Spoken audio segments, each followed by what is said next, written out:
subscribe for more videos. Disney's Frozen Northern Lights, Chapter 2, On the Trail. After making their way across the frozen river, the friends were sleepy, so they stopped for a nap. But soon it was time to move on again. As the sun slipped behind the mountain, Little Rock and Olaf roused the group. "It's wake-up time!" Anna and Elsa forced their eyes open. It didn't feel natural to get up with the setting sun. "Let's go," said Little Rock. "We have to find Grandpappy." He reminded his friends that there were only 2 days left of autumn. Little Rock was determined to earn his tracking crystal and join in the crystal ceremony with the other level 1 trolls. With everyone finally on their feet, Little Rock confidently marched down the trail with the group of following behind. "Trolls are naturally great trackers," he said. "Very true," said Kristoff. "I'm going to find clues," Little Rock announced, "and I'll leave no shrub unturned." He scanned the area and froze when something caught his eye. "Grandpappy must have gone this way," he said, proudly holding up a broken-off branch. Olaf rushed over. He shouted. "I wondered where I left you." At everyone's puzzled expressions, he explained that he had lost it when he tried to shoo a bug out of his face. Kristoff noticed Little Rock's look of disappointment and reminded him that everyone makes mistakes. And imagine how Olaf would have felt if he had left his arm up on the mountain forever. Little Rock brightened. "Glad I could help." Then something in the distance caught Little Rock's eye. He raced ahead to check it out. "An important clue!" he exclaimed. Little Rock held up a clumpy piece of bright green moss. "This is from Grandpappy's cloak," he said. "I'd know it anywhere." "Ooh, I have a clue too," said Olaf, holding up his moss-covered foot. Elsa pointed out thick patches of the soft green plant scattered all over. "It's possible that it's just moss." Little Rock looked around and saw that Elsa was right. He sighed. "This isn't from Grandpappy's cloak." As they walked further up the mountain, snow appeared on the path. Anna and Kristoff discovered what they had thought were troll footprints just off the trail. They called Little Rock over, but he was busy inspecting some other prints he had found. "I think I have a real clue over here," he shouted. "I feel like I'm becoming a better tracker," Little Rock said as he followed the tracks to Sven. Sven gave him a big lick across the cheek. Little Rock groaned and collapsed into the snow. He was starting to feel a little discouraged. It took Anna a little while to convince Little Rock to cheer up and check out the tracks she and Kristoff had found. "Those are Grandpappy's footprints," Little Rock declared.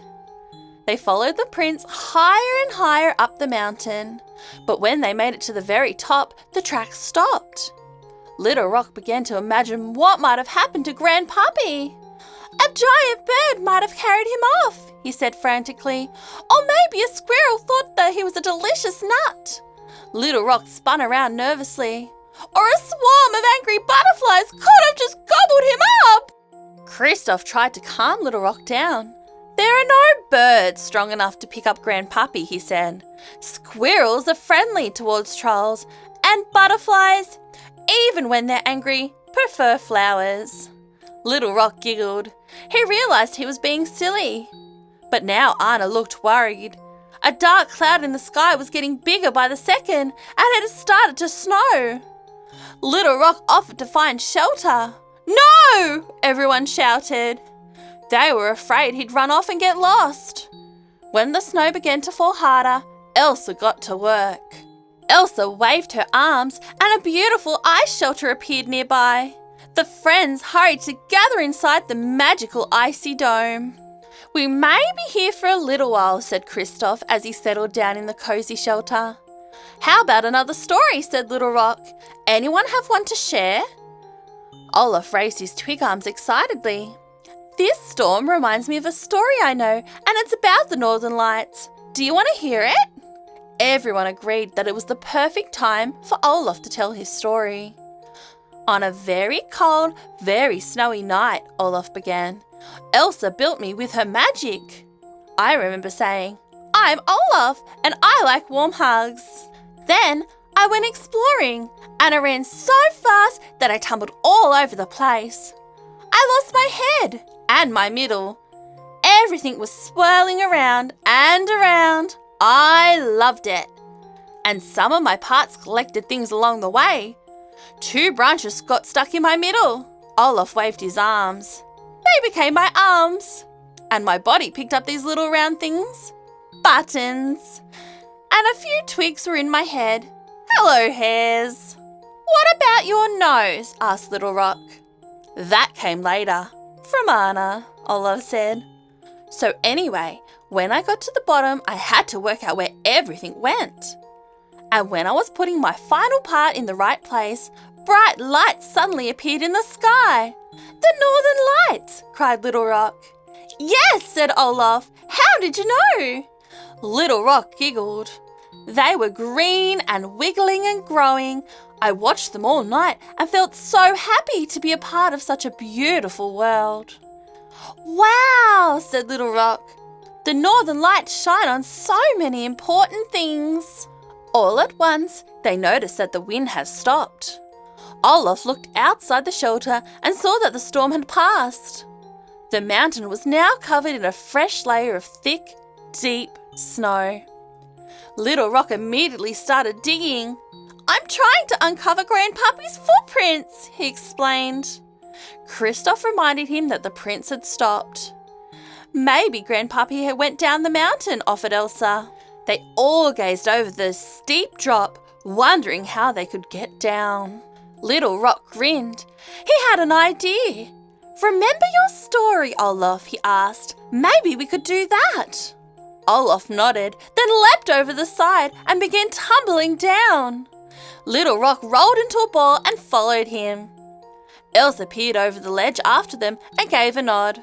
Then she and Anna and Kristoff dived off the edge. They laughed as they slid, slipped and rolled, racing each other down the mountain.